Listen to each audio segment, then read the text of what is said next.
joining Rob Small, falling in a huge 3 points, a 1-0 win against Hungerford. How do you feel? Frustrated.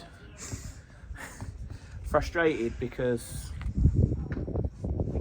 the last couple of games we've looked like the team that I know that we can be, and frustrated that it's taken until now to get a result.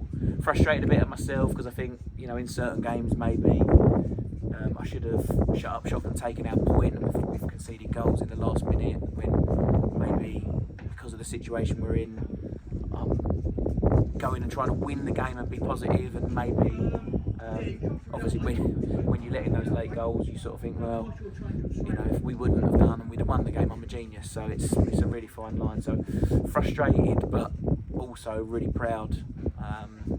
It was important that Monday's game against St Albans, which I thought was a really good performance, I thought we were deserving so from the game. It was important that we were able to back that up with a performance tonight, and we did that. And I don't think there's anyone that's watched that game tonight that can say that we didn't deserve it, because we were outstanding. It was one-way traffic for the majority of the first half, barring a handful of counter-attacks. We managed to maintain that pressure in the second half. We've got our goal. Unfortunately, once again, circumstances just seem to, continue to roll against us, and playing the last 15 minutes with 10 men because of injuries, was really tough. And naturally, in a game like this, you're going to end up hanging on. But wasn't it great to see bodies on the line? That old-fashioned football, that spirit and determination. I aged a few years during those 7 minutes of injury time, but I've got to say, I thoroughly enjoyed the last couple of games. I feel like we're in a good moment. It was a real gutsy performance, and what we like to call a real Concord performance. As you said, body was on the line. Must be great to see from the boys, especially against a big game against another relegation team. It's where it really matters to show your heart and put a Concord performance in. Yeah. When you really look back at the last, 7, 8, 9, 10 games, we've had a couple of stinking performances, a couple of really bad days. But actually, for a lot of the time, we've seen a lot of heart and a lot of running and a lot of that desire. We just, haven't had enough to win games. It shouldn't be something that we overly praise. It should be the bare minimum.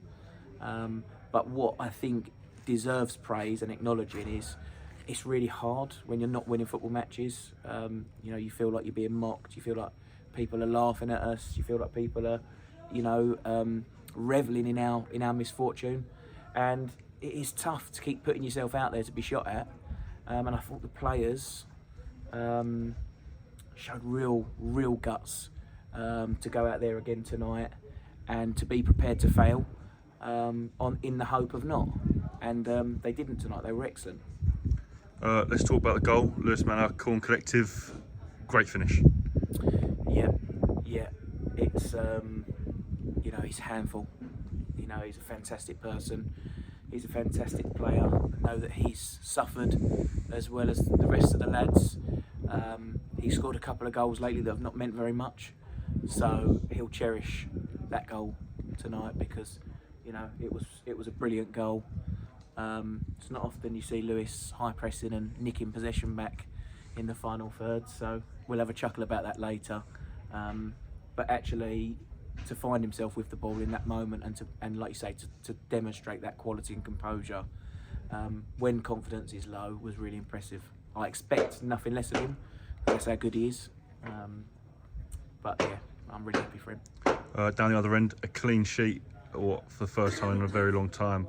How big was the defence today, and Mitch Beanie in goal? Yeah. I mean, look, from 1 to 11 and the subs as well. Attitude, application. We showed quality, togetherness, structure, organisation. You could see, all of those sort of principles that we've been on about for weeks and weeks. You could see that. We were really good. In all phases of play. But you need your goalkeeper, you need your centre halves to make big blocks, big tackles, big saves. and put their bodies on the line. And like I say, I think we lost 3 or 4 players to injury tonight. So that demonstrates to you, you know, the sort of desire that's on the pitch. And look, whatever happens over the next 7-8 games, and whatever the outcome is this season, you know, as long as we are giving that for each other and for the football club, then I, you know, personally can't ask for more than that from them. 7 huge games left. On to Bath on Saturday for a quick turnaround. What's needed from the boys to get another big result? Well, they need to recover. They need to make sure that they are, you know, committing themselves to being the best version of themselves that they can be. We need, you know, the rest of the squad to step up and cross the line for us on Saturday. And we need just big hearts, big energy levels. What I will say is it's a lot easier playing these games in such short time when you're playing well, and obviously tonight we've got 3 points, so you know, I imagine we'll bounce on the coach down to Bath on Saturday. When you lose, it's like, oh God, we've got another game. When you lose, you feel tired. When you win, you get loads of energy. I don't suspect there's going to be anyone in that starting team tonight that's going to thank me for resting them on Saturday. Whereas, you know, when things are not going so well, suddenly, you know, people feel tight and, you know, stiff, and, you know, and that's, unfortunately, that's confidence and mentality. So we just got to make sure that everyone, you know, stays hungry, stays confident, and is prepared to cross the line and put themselves out there to be shot at. That's brilliant. Thank you. Cheers.